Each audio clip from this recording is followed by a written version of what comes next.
નમસ્કાર મિત્રો, કેમ છો? મજામાં? હું અમિત નાકર કૃષ્ણા સ્કૂલમાં આપ સર્વે મિત્રોનું હાર્દિક સ્વાગત કરું છું. મિત્રો, અગાઉ આપણે 8મું યુનિટ એનું પહેલું રેડ ફોર યુથ એના વિશે આપણે અભ્યાસ કર્યો હતો, શીખ્યા હતા. એનું ઇન્ટ્રોડક્ટરી પાર્ટ આપણે શીખી ગયા કે પાઠની અંદર જે શું આવે છે એનાથી આપણે પરિચિત થઈ ચૂક્યા છીએ. હવે આપણે પાઠનું સંપૂર્ણ અનુવાદ ભાષાંતર અહીંયાથી આપણે શરૂ કરવાનું છે. તો ચાલો મિત્રો, આપણે પાઠની શરૂઆત કરીએ. સૌથી પહેલો પેરેગ્રાફ છે જેમાં આપણને કહેવામાં આવેલું છે કે I would like to discuss with you the problem of freedom.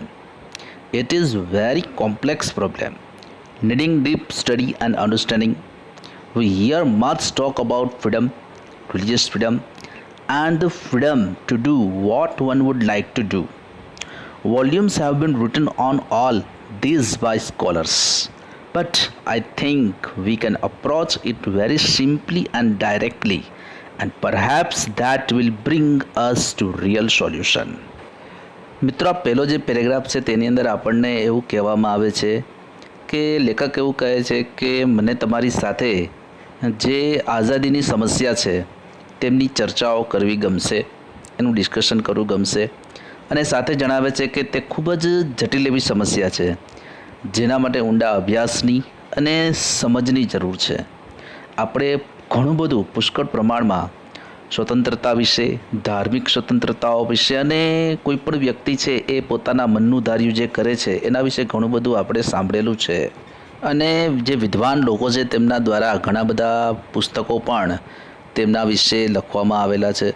પરંતુ મને એવું લાગે છે કે આપણે બહુ સરળતાથી તેની નજીક પહોંચી શકીએ છીએ, એને સમજી શકીએ છીએ અને કદાચ તેનાથી જ આપણને તેનો સાચો ઉકેલ, વાસ્તવિક ઉકેલ છે એ આપણને મળી શકે છે. મિત્રો, ત્યાર પછી જે આ બીજો પેરેગ્રાફ આપવામાં આવેલો છે તે ખૂબ જ મહત્ત્વનો છે કે જેની અંદર આપણને એવું કહેવામાં આવેલું છે કે આપણે કંઈ પણ શીખવું છે તેના માટે આપણા મનની સ્થિતિ કેવી હોવી જોઈએ. આપણે ક્યારે શીખી શકીએ? શીખવા માટે આપણી પોતાની તૈયારી, આપણી પોતાની માનસિક સ્થિતિ કેવી હોવી જોઈએ એના વિશે આપણને આ બીજા પેરેગ્રાફની અંદર બહુ સરસ મજાની રજૂઆત કરવામાં આવેલી છે. તો ચાલો આપણે બીજો પેરેગ્રાફ શરૂ કરીએ.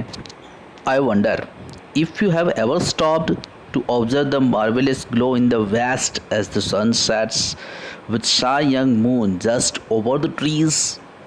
Often at that hour the river is very calm, and then everything is reflected on its surface. The bridge, the train that goes over it, the tender moon, and especially as it grows dark, the stars. It is all very beautiful. And to observe, to watch, to give you all attention to something beautiful, your mind must be free of preoccupations, must it not? It must not be occupied with problems, with worries, with speculations. It is only when the mind is very quiet that you can really observe, for then the mind is sensitive to extraordinary beauty. And perhaps here is the clue to our problem of freedom. મિત્રો, આ બીજા પેરેગ્રાફની અંદર લેખક છે એ જણાવે છે કે મને પ્રશ્ન થાય છે કે શું તમે ક્યારેય પણ પશ્ચિમમાં સૂર્ય અસ્ત પામતો હોય અને બીજી તરફ એક સુંદર મજાનો શરમાતો ચંદ્ર વૃક્ષ પરથી ઉગવાની તૈયારી કરતો હોય, તો શું આવું કોઈ અદ્ભુત એવા સાંજના દૃશ્યને જોવા માટે, તેનું નિરીક્ષણ કરવા માટે થઈને તમે કદી અટક્યા, ક્યાં રોકાયા? ને વારંવાર આ કલાકો દરમિયાન, એટલે કે સાંજના સમય દરમિયાન નદી છે એકદમ શાંત હોય છે અને દરેકે દરેક વસ્તુનું પ્રતિબિંબ તેમની સપાટી ઉપર પડતું હોય છે.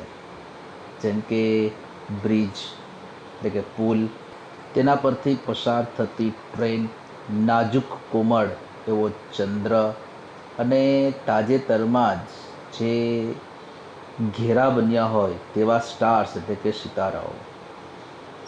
આ બધું કુદરતી સૌંદર્ય છે, એક અદ્ભુત એવું દૃશ્ય છે. પછી આગળ લેખક કહે છે કે તે એકદમ અતિશય સુંદર છે અને આ સુંદરતા છે તેનું જોવા માટે, તેનું નિરીક્ષણ કરવા માટે થઈ અને તમારા પૂરેપૂરા ધ્યાનની જરૂર હોય છે. એટલે કે કંઈક સુંદરતા માણવી છે તો એના માટે તમારું પૂરેપૂરું ધ્યાન છે હોવું જરૂરી છે. અને આ જે સુંદરતા છે તેને માણતી વખતે તમારું માઇન્ડ છે એ સંપૂર્ણપણે ચિંતાઓ અને પૂર્વધારણાઓથી મુક્ત હોવું જોઈએ. બરાબર ને? જો મતલબ થાય છે કે મનની અંદર કોઈ પ્રકારની પૂર્વધારણા ન હોવી જોઈએ. પ્રી ઓક્યુપેશન્સનો મતલબ થાય છે પૂર્વધારણા, કે તમારું માઇન્ડ છે એ સંપૂર્ણપણે મુક્ત હોવું જોઈએ. પહેલેથી કોઈ પૂર્વધારણાઓ છે બાંધેલી ન હોવી જોઈએ, કે આમ જ હશે તેમ જ હશે, એ ન હોવું જોઈએ. આગળ લેખક કહે છે કે તે સંપૂર્ણપણે ચિંતાઓ, સમસ્યાઓ અને ધારણાઓથી મુક્ત હોવું જોઈએ. અને ત્યારે જ જ્યારે તમારું દિમાગ છે એકદમ શાંત હશે ત્યારે જ તમે તેને સારી રીતે ઓબ્ઝર્વ કરી શકશો. અને તમારું માઇન્ડ છે એ આવા પ્રકારની એટલે કે અદ્ભુત એવી સુંદરતાને નિહાળવા માટે થઈ અને તમારું માઇન્ડ અતિશય સંવેદનશીલ છે. અને કદાચ અહીં જ આપણે સ્વતંત્રતાની જે સાચી સ્વતંત્રતાનું જે સમાધાન છે, કડી છે, આપણને અહીંયાથી જ ક્યાંકથી મળી શકે તેમ છે. તો મિત્રો, આ બીજા પેરેગ્રાફની અંદર આપણને જણાવ્યું કે કઈ રીતે આપણે કંઈક શીખવા માટે થઈને આપણી માનસિક સ્થિતિ કેવી રાખવી, કે આપણા મનની અંદર કોઈ પૂર્વધારણા ન હોવી જોઈએ, કે આપણે પહેલેથી ઘણી બધી વખત બાંધી લેતા હોઈએ છીએ કે આ આમ જ છે, આ તેમ જ છે, તો આવું ન હોવું જોઈએ. એવું આ પેરેગ્રાફની અંદર સ્પષ્ટતાથી આપણને સમજાવ્યું છે, જે મિત્રો આપણા અભ્યાસક્રમ માટે પણ લાગુ પડી શકે. કે આપણે પહેલેથી કંઈ એવું ન માની લેવાય કે આ અઘરું જ છે, આ મને આવડશે જ નહીં. બરાબર? બધું આવડી શકે છે, માત્ર આપણે એક પ્રયત્ન કરવાની જરૂર હોય છે. તો હવે આપણે એના પછી જે થર્ડ પેરેગ્રાફ છે તેના વિશે આપણે અભ્યાસ કરીએ.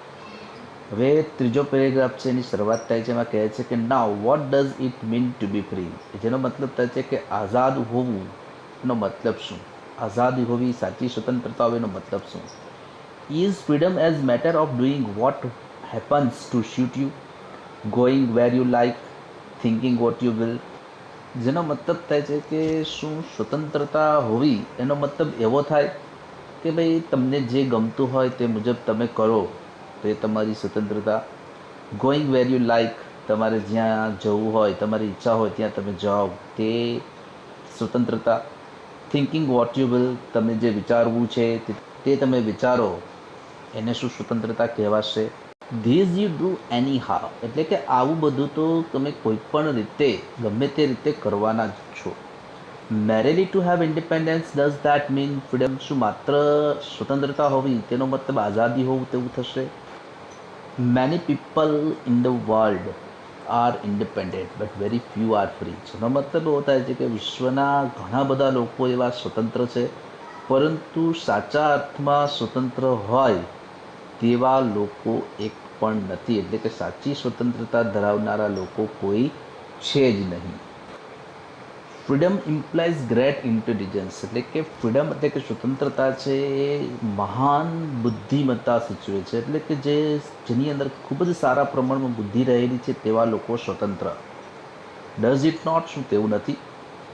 Two be free is to be intelligence, એટલે કે જે સ્વતંત્ર થવું એનો મતલબ છે બુદ્ધિશાળી બનવું. But intelligence does not come into begin by just wishing to be free. જેનો મતલબ થાય છે કે માત્ર બુદ્ધિશાળી બનવું એ માત્ર સ્વતંત્ર બનવાના વિચારોથી શરૂ થવું એવું જરૂરી નથી. It comes into begin only when, તે ત્યારે જ તમારી અંદર આવી શકે છે when you begin to understand your whole environment, કે જ્યારે તમે તમારી આસપાસના બધા જ પ્રકારના પર્યાવરણને સંપૂર્ણ સારી રીતે સમજવા લાગશો, ત્યારથી તમારી અંદર એ પ્રકારની સમજણ શક્તિ છે એ આવવા લાગશે. હવે આવા જે કંઈ પણ આપણી આસપાસ રહેલું જે પર્યાવરણ છે તેની અંદર the social, the religious, parental and traditional influences that are continuously closing on you, એટલે કે આપણી આસપાસ રહેલા જે પર્યાવરણો છે તેમાં સામાજિક પર્યાવરણ, આપણા ધર્મનું પર્યાવરણ, વારસાગત પર્યાવરણ, આપણી પરંપરાઓ જે સતત આપણા ઉપર પ્રભાવ પાડે છે એવી જે કાંઈ પણ પરંપરાઓ છે તે બધા જ પ્રકારના પર્યાવરણને જ્યારે આપણે સમજવા લાગશું ત્યારે આપણી અંદર સમજણ શક્તિ છે વિકસિત થશે અને ત્યારે આપણે સ્વતંત્ર બનવા તરફ જઈ શકશું.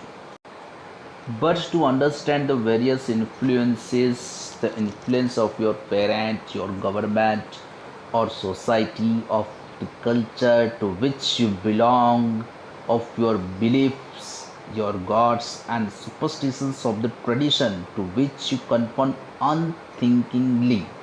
To understand all these and become free from them requires deep insight.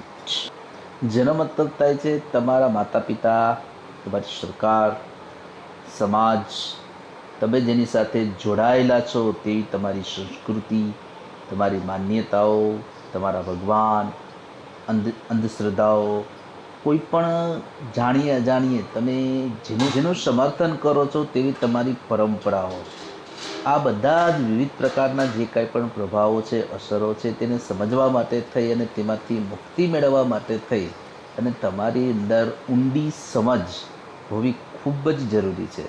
હવે અહીંયા આપણને એવું સમજાવવામાં આવ્યું છે કે આપણે આપણા માતા પિતા છે, આપણી સરકાર છે, આપણો સમાજ છે, આપણી સંસ્કૃતિ છે, આ બધાના કંઈક ને કંઈક પ્રભાવ આપણા ઉપર પડે છે. વર્ષોથી આપણે જે માતા પિતા જે પરંપરાને અનુસરતા આવતા હોય એ પ્રકારની જે પરંપરાઓ છે તે આપણને પણ અનુસરવાનું કહેવામાં આવતું હોય છે કે એ જ મુજબ અનુસરવાનું છે.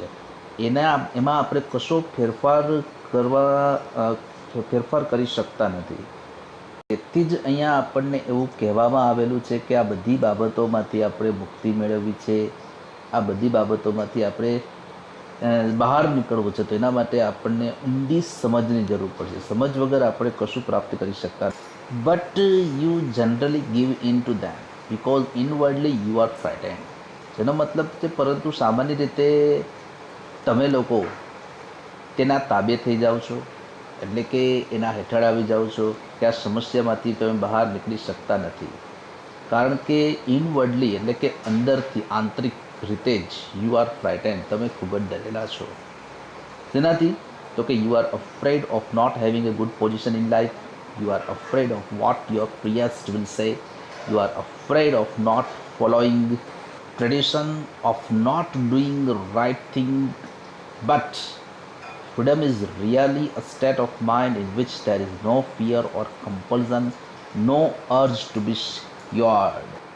તમને ડર છે કે તમને સમાજની અંદર સારું સ્થાન નહીં મળી શકે, પ્રતિષ્ઠા નહીં મળી શકે.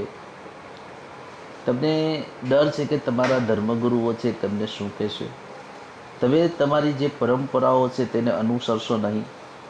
તમારા ધર્મની અંદર જે કહેવામાં આવેલું છે તે મુજબ કંઈક નહીં કરવાનો ડર, ભય તમારી અંદર રહેલો છે. આ બધી બાબતોથી શું છે તો કે આપણે બધા ઘેરાયેલા છીએ. અંદરથી આપણને આ બધી બાબતોનો ડર લાગે છે. એટલા માટે આપણે શું કરીએ છીએ તો કે આવી બધી બાબતોને તાબે થઈ જાય છે. આ બધી બાબતોમાંથી આપણે બહાર નીકળી શકતા નથી. પરંતુ ખરેખર તો સ્વતંત્રતા એક મનની એવા પ્રકારની સ્થિતિ છે કે જેમાં કોઈ પણ પ્રકારનો ભય કે દબાણ અથવા તો સલામતીનો વિચાર ન જ હોવો જોઈએ. અને આ પ્રકારની જો મનની સ્થિતિ હોય તો જ આપણે સાચા અર્થમાં સ્વતંત્રતા પ્રાપ્ત કરી શકીએ છીએ. તો મિત્રો આ જે પેરેગ્રાફ છે એ પેરેગ્રાફમાં આપણે સ્પષ્ટતાથી ઘણી બધી બાબતો આપણા જીવનને લગતી કહેવામાં આવેલી કે આપણે ઘણી બધી માન્યતાઓથી જે પૌરાણિક વિચારો છે તેનાથી આપણે બંધાયેલા છીએ. આ બધી બાબતોમાંથી આપણે બહાર નીકળવું પડશે તો જ આપણે સ્વતંત્ર થઈ શકશું. અને અહીંયા જેવું જે કીધું કે ઘણા બધા લોકો તો આ સ્વતંત્ર છે પણ સાચી સ્વતંત્રતા ધરાવનારો એક પણ માણસ નથી. શું કામ? તો કે આપણે આ બધા જ પ્રકારના રીત રિવાજોથી ઘેરાયેલા છીએ. આ બધા પ્રકારના રીત રિવાજોથી બહાર આપણે નીકળી શકતા નથી. આપણો સમાજ, આપણું કલ્ચર, આપણા માતા પિતાના જે કંઈ પણ પરંપરાઓ છે તે એને આપણે તોડી શકતા નથી, એમાં પરિવર્તન લાવી શકતા નથી. અને એ જે પરંપરાઓ છે તેને આપણે ન છૂટકે અપનાવીએ જાણીએ છીએ, અપનાવે રાખીએ છીએ. તેનાથી આપણે ઘેરાયેલા રહીએ છીએ. તેથી આપણે સ્વતંત્ર રહી શકતા નથી. એટલે મિત્રો આ જે પેરેગ્રાફ છે એના અંદર આપણને સમજાવવામાં આવેલું છે કે બિનજરૂરી જે પરંપરાઓ છે, પૌરાણિક વિચારો છે તેને બદલાવો. અને બદલાવ લાવવાની શરૂઆત તમારા બધા જેવા યુવાન મિત્રોથી જ શક્ય છે. તો મિત્રો અહીંયા આપણે આ 3 પેરેગ્રાફ યુનિટના પૂરા કર્યા. પહેલા પેરેગ્રાફની અંદર સ્વતંત્રતા વિશેની વાત કરી, બીજા પેરેગ્રાફની અંદર કંઈક શીખવા માટેની શરૂઆત કરવાનું કહેવામાં આવ્યું કે શીખવા માટે આપણી મનની સ્થિતિ કેવી હોવી જોઈએ, અને ત્રીજા પેરેગ્રાફમાં આપણે કેવા પ્રકારની પરંપરાઓથી બંધાયેલા છીએ તેના વિશે કહેવામાં આવ્યું. તો મિત્રો આપણે ફોર્થ એટલે કે ચોથા પેરેગ્રાફથી આપણે નેક્સ્ટ વિડીયોની અંદર જોશું. આપ સૌનો ખૂબ ખૂબ આભાર. Thank you so much.